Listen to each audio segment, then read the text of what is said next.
Advance Happy New Year, guys. You got Crave here with an unboxing and impression video for the Roccat Vulcan AIMO 120 board that I got about 2 weeks ago.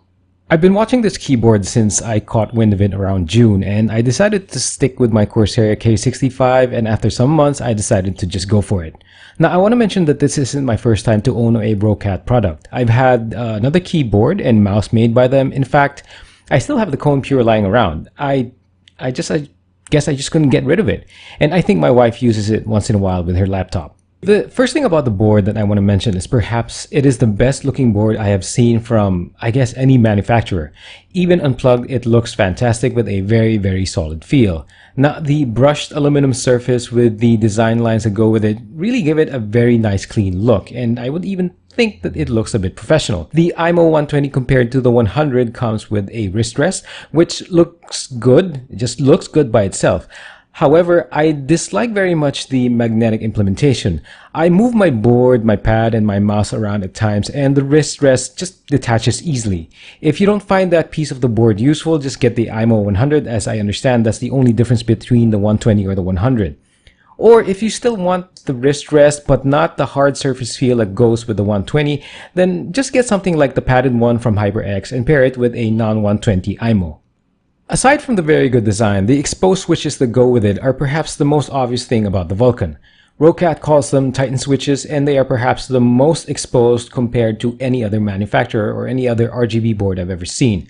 They have a very solid tactile feel when used. They're not stiff, and they also have a slightly muffled sound with each key press or each keystroke. So if memory serves me right, I think they're a bit like the Cherry Browns, or they're close to Razer's orange switches in terms of the feel when being used and the sound they produce. Here's what the Vulcan sounds like when compared to my K65.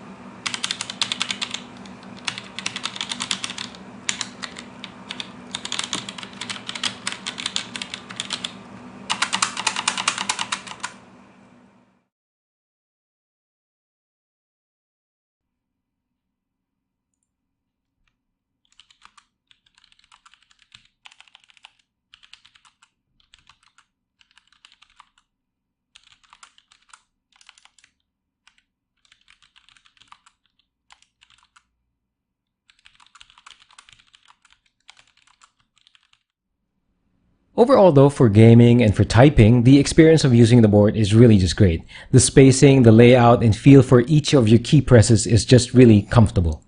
Lighting up the board is where the Vulcan really just quote-unquote shines. Because of the way the switches are exposed, it's very much a light show. The colors are just so vibrant when you turn up the brightness setting. Even set midway, it still looks better or more obvious compared to any other RGB board I've ever owned.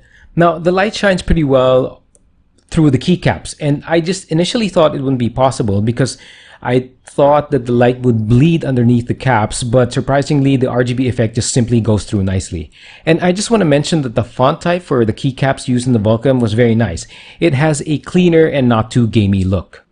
To manage the RGB effects and macros, you have the Swarm software from Roccat. Now, to keep it simple, it functions well on the basic level in terms of setting up macros, and you can pretty much define your keys in any way you want. The con I can think of for Swarm is the way the RGB lighting is managed. It just doesn't compare to Corsair or Razer's implementations.